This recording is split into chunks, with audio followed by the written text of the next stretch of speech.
Yo, it's your boy HBK and Gigi. You already know what it is. History fans stand up. Woo woo. We doing something different, man. One of the one of the subscribers told us to check out World War II Oversimplified. Now, if you know Oversimplified. So I guess they're gonna break it down easy. Good. I like history. Sometimes it's very interesting. I don't know anything about war or nothing. You know what I'm saying? I don't know anything about. I remember learning about World War II, but I can't tell you what it was about. Can you? That was Hitler and the Nazis. Yeah. And Stalin, wasn't it? Dang, look at you. Or Hitler. Was Stalin not a part of this yet? I don't know. I guess we're finna find out in this video, man. There's multiple parts of this. This is part one. Okay. Where World War I at, though? You know what I'm saying? I guess we're gonna jump straight to World War II. Maybe World War I is not that interesting. I don't know. Yeah, I don't know. I don't know, man. I don't know about World War I. But we finna get into it, man. Like, comment, and subscribe. Let's go. This video was made possible by Skillshare. Let's learn something. No Churchill was a man with many talents. He was an artist, a butterfly enthusiast, and he had a... Winston Churchill. I think that's who it is. Alright, keep going. Okay. An unpublished manuscript about aliens. Clearly, he was a man with an insatiable thirst for knowledge. Maybe he could have loaded up his computer and logged onto Skillshare, an online learning community with more than 19,000 classes in design, business, technology, and more. Perhaps he was considering a side career in fashion, but didn't know where to start. On Skillshare, he would find courses in fashion design and garment construction. Or if he wanted to learn app design, improve his photography, or just how to make a really good quesadilla, he would have found courses for all of these and more on Skillshare. Skillshare gives you access to high-quality classes taught by genuine experts working in their field. Cool. I work heavily with animation, and I was genuinely blown away by the number of really useful courses available to me. Like this class full of tips and tricks for creating vector art, or this one for creating character walk cycles. That's dope. For an annual subscription, Skillshare is under $10 a month. And if you'd like to try it out first, then I've got a deal just for Oversimplified viewers. The first 1,000 people to use this link, which can be found in the description. This video got 9 million views. I know this is not even a thing anymore. You know what I'm saying? He said the first 1,000 people, right? Oh, yeah. This video got 9 million views. He done made his quota. I already know. We'll get their first 2 months of Skillshare for just 99 cents. Be sure to try it out using the link in the description and learn something new today. Now, without further ado, it's 1902. A young man by the name of Benito Mussolini moves from Italy to Switzerland to avoid military service. He gets big into socialism, working for trade unions, writing for socialist newspapers, advocating a violent overthrow of European... Crazy, I didn't heard these names, like Mussolini. But I'm like, now I'm about to learn about them. All the time. We finna learn on the HBK show. We finna learn. Let's do it.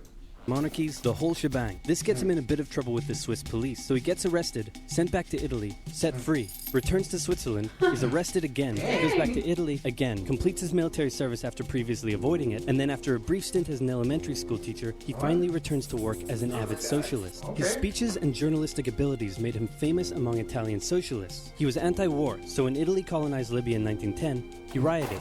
And got arrested. Then World War I came along, and once again he protested Italy's involvement. But then he thought, wait a minute, this war could bring about the social climate needed to overthrow European monarchies and bring about the socialist revolution everywhere. And suddenly he was pro-war. But his fellow socialists didn't like his new pro-war stance, so they kicked him out of the party. So then he said, you know what? I'm done with socialism. We need something new, not based on class divisions tearing us apart, but based on unity through nationality. We'll conquer the Mediterranean and reunite all Italian people just like the... I know, I was like, she said unity, I'm like, oh yeah. And then he said nationality, I was like, oh, okay, I see what you're trying to do. Wait a minute. He said, I'm only talking about Italian people, y'all. I ain't talking about y'all. I thought he was talking about all people unity. I was like, I'm down with that. Yeah, I was okay when it was just unity. Man, Mussolini went through some stuff. Of the Roman Empire. I'll call it fascismo, and it will guide the Italian nation to greatness. That's all well and good, Mr. Mussolini, but what kind of haircut am I giving you?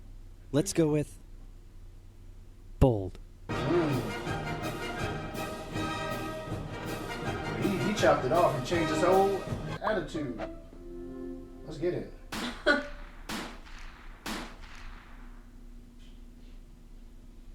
Italy had been on the winner's side in World War I, and they hoped they were going to get a lot out of it, but in the end, they only got a little, and they felt cheated. On top of that, a bad economy and weak governments meant that the Italian people were a little unhappy. So when Mussolini came along and said that he could fix everything, his fascist movement gained a lot of support. In 1922, he went to the king and said, "Make me prime minister, or I'll make me prime minister." And the king said, "You can watch." Choice. I will be prime minister. It's only 3 minutes in, and he got a character arc. Like he didn't went to a bad guy real quick. He done turned to a straight up villain out when of nowhere. When he got kicked out of the party, that changed it for him. He said, "I'm shaving bald." Yeah, he really changed his whole mindset. That's crazy. He said, "Make me the prime minister, or I'll make myself, bro." Yeah, that's crazy. Army. This army. Dang, a bald dude. Crazy. Fair enough. Then he went about establishing a dictatorship with himself at its center. Europe had its first fascist dictator. Next up, Germany. Germany had been on the loser's side, and they got absolutely wrecked by the Treaty of Versailles. They lost territory, had to demilitarize the Rhineland, had to reduce their army to just 100,000 men, couldn't have an air force, had to pay the Allies a huge amount of money that it didn't have, and a new rule was established that every Englishman withheld the right to walk into the center of Berlin, pick out any German they wanted, and spank the hell out of them. I made that last one up, but it helps you understand how all this felt to Germans. On top of that, a bad economy and weak governments meant that when a small angry man with a silly mustache came along and said that he could fix everything, the German people loved him. Hitler had been a soldier during World War I, and he was crazy patriotic, and nobody was madder than him about Germany's humiliation. He helped start a new political... I didn't know he was a soldier. I knew that. That makes sense. I mean, he had that soldier type mindset. Like he already... He didn't have no arch, you know what I'm saying? He came in not playing games. You know? Yeah. He was serious from the start. Well, I think people said his childhood was sad or something. Yeah. Y'all let us know. Comment down below. History buffs, let us know, man. Let us know what Hitler was grown up with. Weak governments meant that when a small angry man with a silly mustache came along and said that he could fix everything, the German people loved it. Hitler had been a soldier during World War I, and he was crazy patriotic, and nobody was madder than him about Germany's humiliation. He helped start a new political party, and in 1923 attempted a march on Munich with his boys. And then he got arrested. But his popularity grew and grew, and in 1933, the president made him chancellor. He believed he was Germany's great destined savior, and he went full megalomaniac, establishing a dictatorship with himself at its center. Europe had fascist dictator number 2. Hitler and Mussolini had a lot of the same ideas, but more importantly, they had the same enemies, and they started to get along. Anyone else want to be friends? Franco? No? You good? I do. Who's that? It's Japan, and they've taken over northern China. Let's rewind a bit. Japan had isolated itself from the rest of the world for over 200 years until the Americans showed up and said, "You're going to trade with us and you're going to like it." Then the Western powers imposed a bunch of unequal treaties, meaning Japan's economy was bust. They also had no natural resources, so they decided to go get some. They went to war with China to gain a sphere of influence over Korea, and they took a bunch of China's stuff. You know what I'm learning from this? A lot of this stuff like comes to play into now, like how the country is, like how the world is shaped right now. Like from 1902. A lot of stuff is like, okay, now this is all making sense. Like just how the world is now, and you know, like different countries and how they feel about other countries. They had control over them. I guess they came and walked up in Korea and said, "Hey, we run." No, this. China. China? I think Japan did that to China. Oh, I thought you said Korea. We're gonna run it back, y'all. We're gonna run it back. I see America was robbing them. No, you know how we get down. Well. Oh, they're taking over northern China. Okay.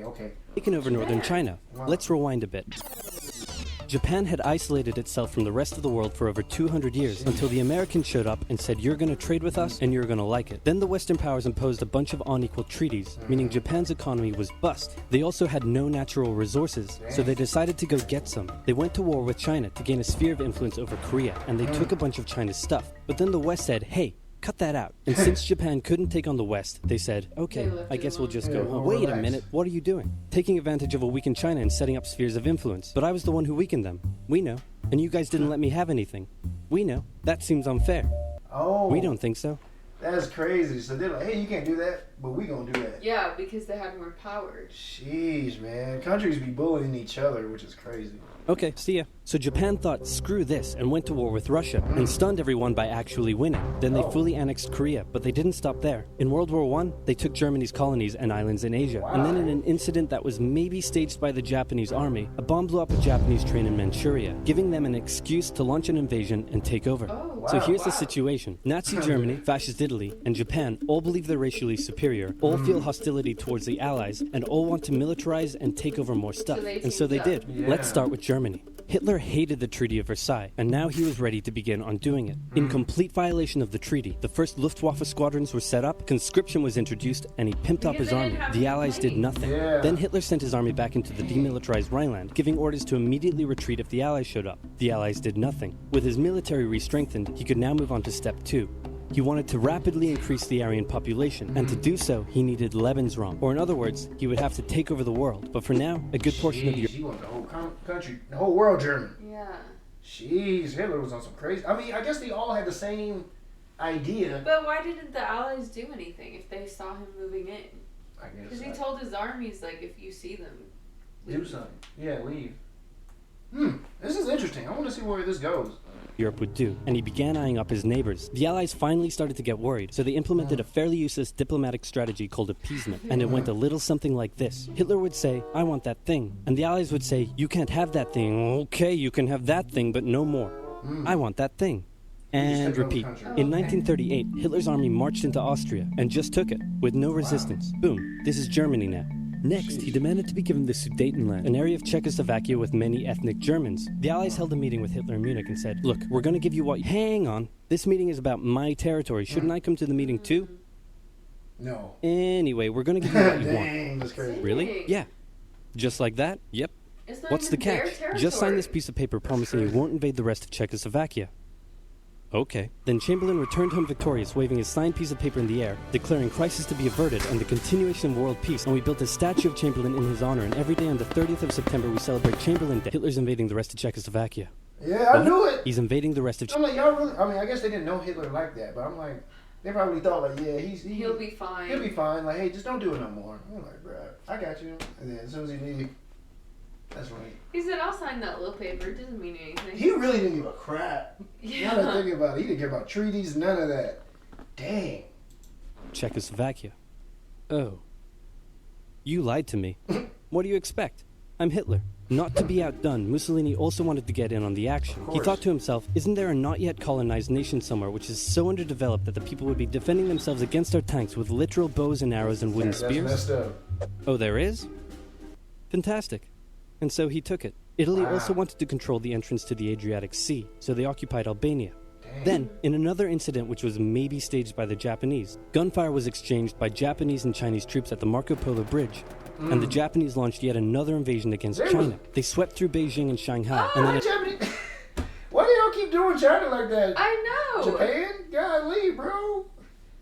Like, Did like, bro. China have worse of an army than Japan? Maybe. Because China's huge, but Japan, maybe it was like... they're making their way through it. Japan was bullying them. Jeez, that's crazy. advanced through the Yangtze Valley to China's then capital, Nanking. It was here that saw the worst of Japan's shocking atrocities committed against the Chinese people. Wow. Back in Europe, Germany and Italy made their relationship status official by signing the Pact of Steel. Then, Hitler turned his eyes towards Poland and the hated Polish corridor, splitting Germany in two. At this point, the Allies really had to put their foot down, and they warned him that an invasion of Poland would mean war. Hitler had planned to continue his advance eastward, but he didn't want to end up fighting a war on two fronts. So for now, he made an alliance with Stalin, saying, how about we both invade Poland and split it between the two of us, and I definitely won't not refrain from not betraying you sometime in the future. Sounds... good. This new alliance stunned the West.